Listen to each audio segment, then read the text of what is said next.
Time for Lefties Losing It. Let's go up to our evil top hat. Yeah. That's a Michael Knowles creation. That's saying, I always give you credit when I say it. Our evil top hat is once again up to evil, where the new Democratic Party up there, this MP, she's a member of Parliament, Leah Gazan, has added more letters to the LGBTQ acronym that already exists. And I'd never heard this before.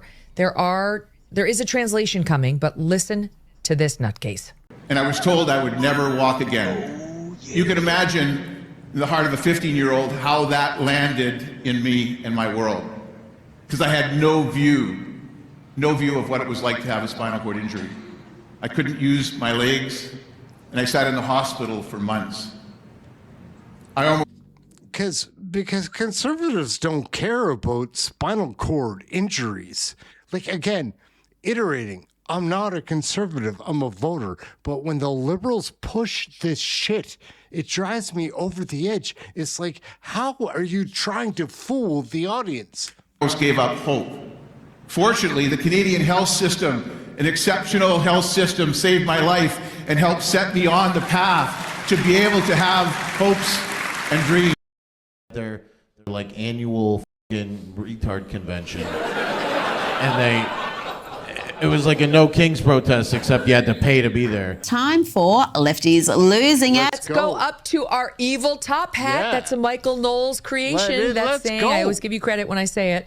Our evil top hat is once again up to evil, where the new Democratic Party up there, this MP, she's a member of Parliament, Leah Gazan, has added more letters to the LGBTQ acronym that already exists. And I'd never heard this before. There is a translation coming, but listen to this nutcase. So I think it's bigger than a minister. I think this is just a more related to systemic violence and systemic racism. And it's bigger than a minister. It's related to how ministries are working together, how the PMO is prioritizing what is a priority. It's very clear in the budget. We are not a priority. And I know that because we were given zero allocation of designated funding to address the ongoing genocide. That's bigger than a minister. That's related to finance and all the decisions that are being made. That was shocking to me. Zero, when they found $13 billion to fund, military. I'm not talking about improving the lives of veterans. I'm talking about providing funding to fuel a war machine. Meanwhile, even in my community of Winnipeg Centre, Indigenous women, girls, 2S LGBTQIA+, are in a war every day just to be safe. So I think it's bigger than a minister. Thank you. That's all the time we have for today. Thank you. I think it's important to note that, we're talking about cutbacks to Indigenous Services Canada and Crown Indigenous relationships. It's no secret that Indigenous peoples across this Turtle Island were already grossly underfunded. The fact that we even have to be having this discussion with a government who has recognized this crisis as an ongoing genocide. They accepted the report. A chapter in the report proved how what is happening to Indigenous women and girls, 2S LGBTQIA+, is an ongoing genocide. So the fact that we have to be here today, asking for money to deal with a recognized genocide is absolutely violent and unacceptable. That's number one. Number two, let's not forget, Carney's whole plan for Canada is based around Indigenous lands, territories, and resources. Once again, on the backs of Indigenous peoples. Where's the safety plans for Indigenous women in those circumstances where we know there's increased rates of violence between resource extraction and increased violence against Indigenous women and girls?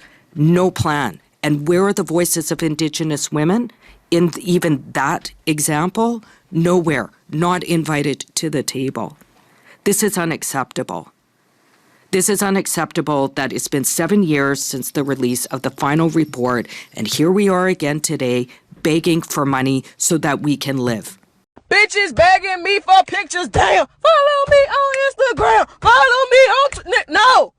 We have a charter. We have Article 7 that protects our right to live in dignity and security. The government needs to stop violating our charter rights, and the government needs to provide sustainable funding now. We shouldn't be having discussions about cutbacks. In fact, if the government can find $13 billion to fund military, he certainly can find money to adequately fund Indigenous peoples, including Indigenous women and women's organizations, so that we... This Lori Idlout chick is crazy. I'm just kidding. It's not Lori Idlout. It's Leah Gazan, but she's nuts. Can live in safety. That's not too much to ask. We're not asking for anything special, just not to have our lives placed at risk every day. You would think that would be of national interest to the Prime Minister. You would think. It is not. So we are calling on the Prime Minister to recognize this as a first priority and as of a national interest. Thank you. So just going back to the... Oh, she gets crazier and more nuttier each time. Cuts to Indigenous Services Face like a ball glove, like a catcher's mitt. Canada and Crown Indigenous Relations. That's cuts to mental health services. Cuts to Jordan's Principle, for example. We know through the National Inquiry that child welfare is a pipeline to becoming murdered or disappeared. Cutbacks to housing. Cutbacks to families. Cutbacks, in fact, to residential school programs that were designed to support residential school survivors and their families. All of these impacts, all of these cutbacks combined place families at risk. And, you know, I know that in my community, a lot of this funding goes to things like healing lodges, you know, allowing people to go to ceremonies, providing funding for families when a loved one goes missing, to provide mental health supports and other supports needed for care. The government is callously cutting these kinds of services. Meanwhile, as we've said, they've found $13 billion to fund the war machine, and at the same time divested $7 billion from Indigenous peoples and put zero money into MMIWG. I can't think of anything more violent than saying your life is worth zero by this government. That is what normalized genocide looks like. That is what violence looks like. Thank you. I don't know about all the genocide shit.